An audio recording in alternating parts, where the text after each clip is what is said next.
Jay Ambe friends, welcome to all YouTube channel of Jay Ambe group of school. મિત્રો, ગ્રામરની આપણે previous વિડીયોની અંદર શરૂઆત કરી ચૂક્યા છીએ. તો જે આપણો લેંગ્વેજ ફંક્શનનો ટોપિક હતો એને આજે આપણે કન્ટિન્યુ કરીએ. તો બે લેંગ્વેજ આઇટમ જે છે ફંક્શન, એના વિશેની ચર્ચા પ્રીવિયસ વિડીયોની અંદર કરી ચૂક્યા છીએ. હવે આજે બીજા જે લેંગ્વેજ ફંક્શન છે એની ચર્ચા કરીશું. તો આજે વાત કરવાના છીએ એક્સપ્રેસિંગ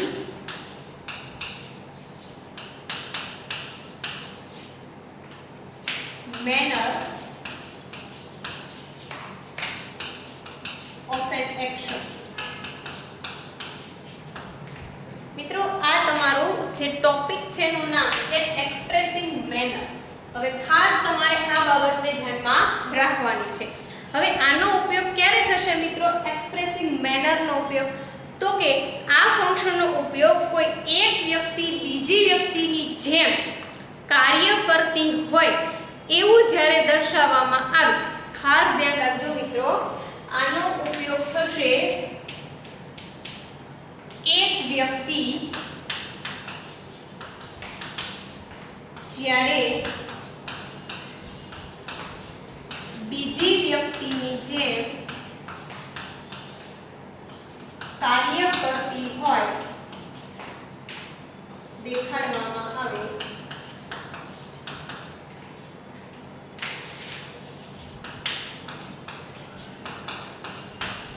ત્યારે એક્સપ્રેસિંગ મેનર ઓફ એક્શન તમારો લેંગ્વેજ ફંક્શન જે છે એનો ઉપયોગ થાય છે. હવે આની અંદર તમારે લેંગ્વેજ આઇટમ તરીકે કઈ બાબતને ધ્યાનમાં રાખવાની છે? તો કે ઓન્લી તમારે લેંગ્વેજ આઇટમ બે જે છે એ ખ્યાલમાં રાખવાની છે. કઈ છે? તો કે એક તો લાઇક છે અને બીજી છે એસ.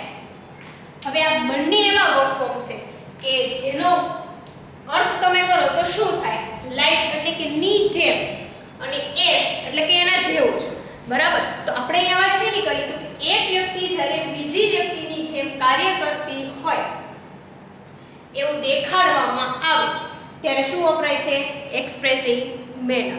તો હવે લાઇક જે છે આપેલું, તો લાઇક નું તમે એનો વર્બ ફોર્મ તરીકે સેન્ટેન્સ પેટર્ન તમે જો તો શું થાય? તો કે આગળ તમને કોઈ પણ આપેલું હોય કર્તા સ્વરૂપે, ત્યાર પછી તમારે લાઇક લેવાનું છે. લાઇક પછી કોઈ પણ નાઉન નો ઉપયોગ કરવાનો રહેશે. નાઉન એટલે શું? તો કે કોઈ પણ આ વ્યક્તિની જેમ. ત્યારબાદ તમારે એઝ વપરાશે. તો એઝ માં તમારે શું કરવાનું છે? તો કે એઝ પછી તમારે લેવાનું છે શું? તો કે કોઈ પણ પ્રકારનો કર્તા. શા માટે કરતા? તો કારણ કે આપણે એઝ એટલે કે ના જેવો દર્શાવવાનો છે એટલા માટે. અને કરતા પછી શું આવે? તો કે કોઈ પણ તમારું વર્બ એટલે કે ક્રિયાપદ. ખ્યાલ આવી ગયો મિત્રો? માત્ર બે જ સેન્ટેન્સ પેટર્ન યાદ રાખવાની છે expressing manner of an action માં, લાઇક અને એસ. હવે જો ઉદાહરણ સમજો. માની લો લાઇક નો ઉપયોગ કરીએ છીએ. She painted the room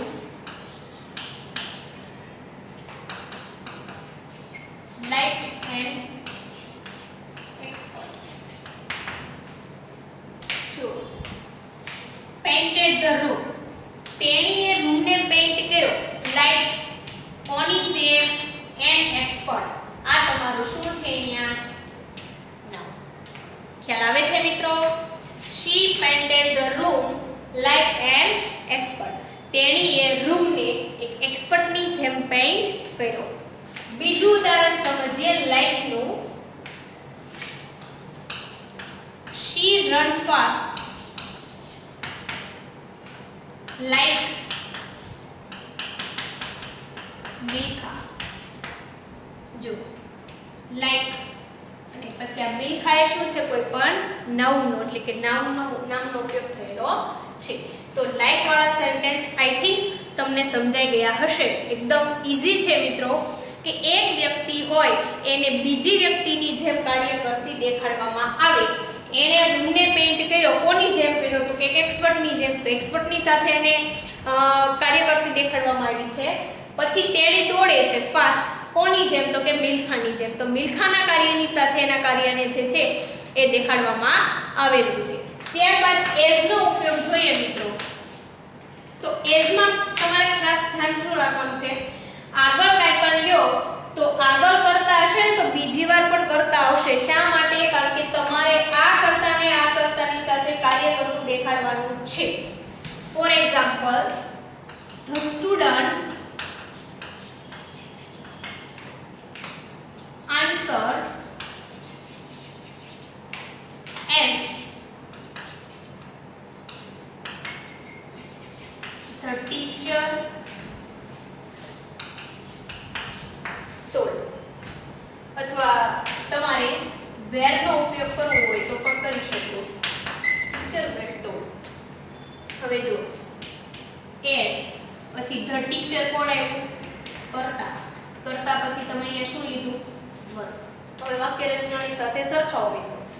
The student answered as, સ્ટુડન્ટે જવાબ આપ્યો as the teacher were told, જેમ શિક્ષક બોલ્યા હતા એ રીતે. તો ખ્યાલ આવી ગયો તમને મિત્રો. બીજું ઉદાહરણ તમે એ જ રીતનું જુઓ. he dances, તે ડાન્સ કરે છે કોની જેમ? as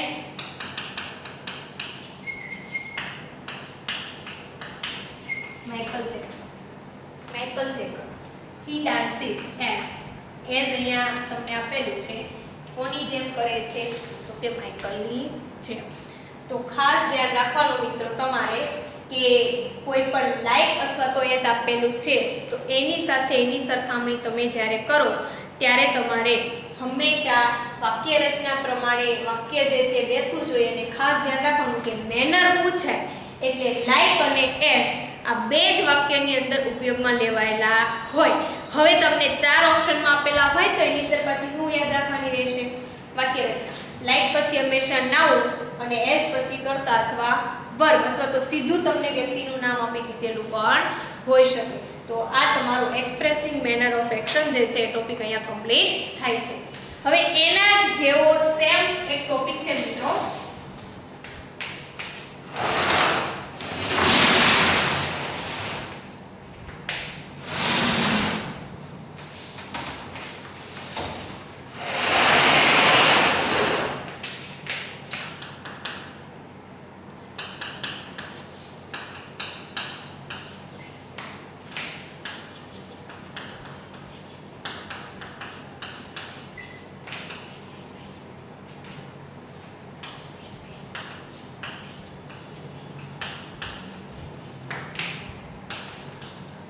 making supposition of an action. હવે મેકિંગ સપોઝિશન માં શું? હવે અહીંયા સપોઝિશન આપેલું છે. હવે આપણે સામાન્ય રીતે વર્બ ફોર્મ તરીકે ઉપયોગ કરીએ સપોઝ. સપોઝ એટલે શું થાય? ધારવું. એટલે કે આની જેમ. તો અહીંયા એનો ઉપયોગ શું હોઈ શકે?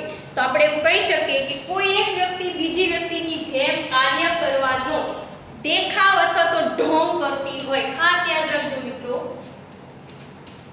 આનો ઉપયોગ શું હશે? જ્યારે એક વ્યક્તિ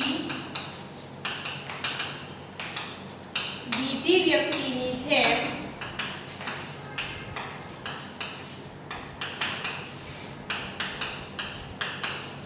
કાર્ય કરવાનો દેખાવ અથવા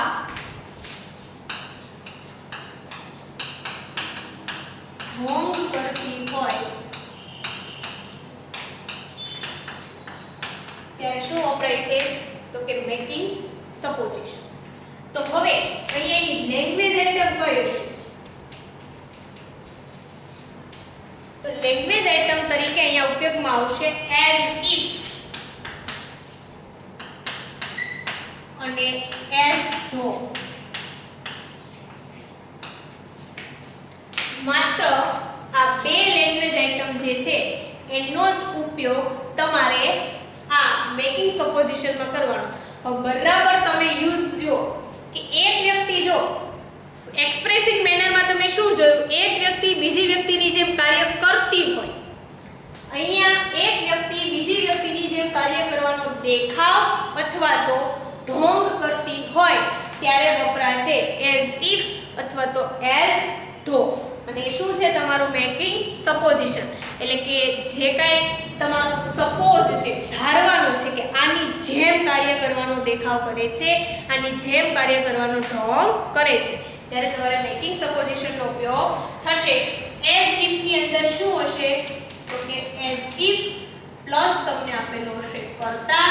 કરતા પછી ગમે ઈ કરતા એક વચન હોય કે બહુવચન હોય કમ્પલસરી ઉપયોગ કરવાનો છે વેરનો. ખાસ યાદ રાખજો મિત્રો. અહીંયા પણ સેમ એઝ ધો આપેલું હશે તમને. એઝ ધો પછી શું આવશે તો કે કમ્પલસરી કોઈ પણ કરતા, અને કરતા પછી વાક્યમાં એક વચન હોય કે બહુવચન તમારે વેરનો ઉપયોગ કરવાનો રહેશે. ખ્યાલ આવે છે મિત્રો? તો હવે એક્ઝામ્પલ સ્વરૂપે આપણે સમજીએ. એઝ ઇફ અને એઝ ધો બંનેનો મતલબ શું થાય સામાન્ય રીતે તો કે ની જેમ. બરાબર, આ ખાસ ધ્યાન રાખજો. હવે આના આધારે તમે ગુજરાતીમાં સેન્ટેન્સ બનાવો એટલે એનું ટ્રાન્સલેશન ઇંગ્લિશમાં કરી દો એટલે તમારું વાક્ય એકદમ ઈઝીલી બની જાય. માની લો હું તમને એવું કહું કે તેણી ગાય છે જાણે કે પોતે લતા મંગેશકર હોય, તો વાક્ય બની ગયું ને? તો બનાવીએ. She sings as if. હવે as if પછી પાછું લેવાનો કરતા. As if she were Lata Mangeshkar. ખ્યાલ આવે છે મિત્રો?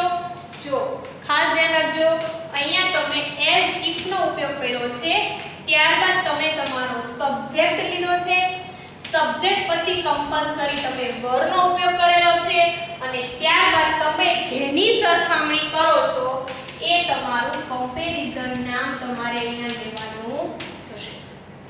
તેણી ગાય છે જાણે કે પોતે કોણ હોય લતા મંગેશકર. હવે એવું જ ઉદાહરણ બીજું જોઈએ. She dances as if she were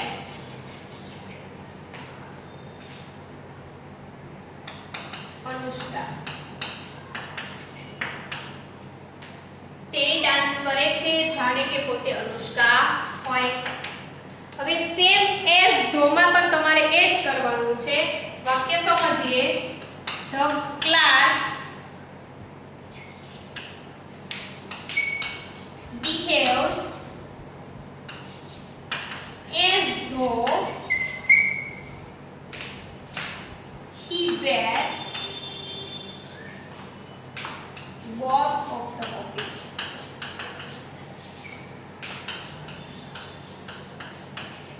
જો સિમ્પલી સેન્ટેન્સ છે તો the clerk behaves, ક્લાર્કે વર્તન કર્યું કેવું?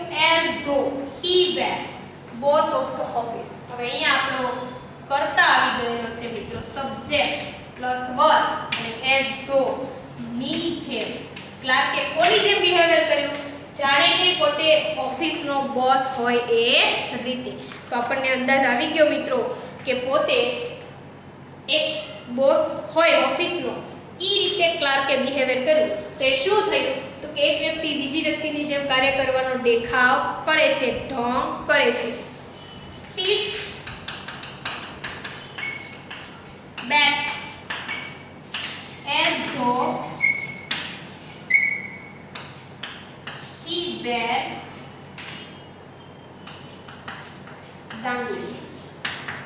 So, teeth bats એ બેટિંગ કર્યું કેવી રીતે? as though he were Ganguly. ખ્યાલ આવે છે મિત્રો? એકદમ ઈઝીલી રીતે તમારે જેમ લાઈક અને એઝ માં સેન્ટેન્સ આવે છે એ જ રીતે તમારે એઝ ઇફ અને એઝ ધો માં બંનેમાં સેન્ટેન્સ પેટર્ન એકદમ સેમ છે, અને સેન્ટેન્સ પેટર્નના આધારે જ તમે વાક્ય જે છે એને કમ્પ્લીટ રીતે પૂરું કરી શકશો. તો આપણે આ બે ટોપિક જે છે લેંગ્વેજ ફંક્શનના મેકિંગ સપોઝિશન અને એક્સપ્રેસિંગ મેનર એને અહીંયા કમ્પ્લીટ કરીએ છીએ. હવે પછીના જે લેંગ્વેજ ફંક્શન જે છે એની ચર્ચા પછીના વિડીયોની અંદર કરીશું. Thank you so much.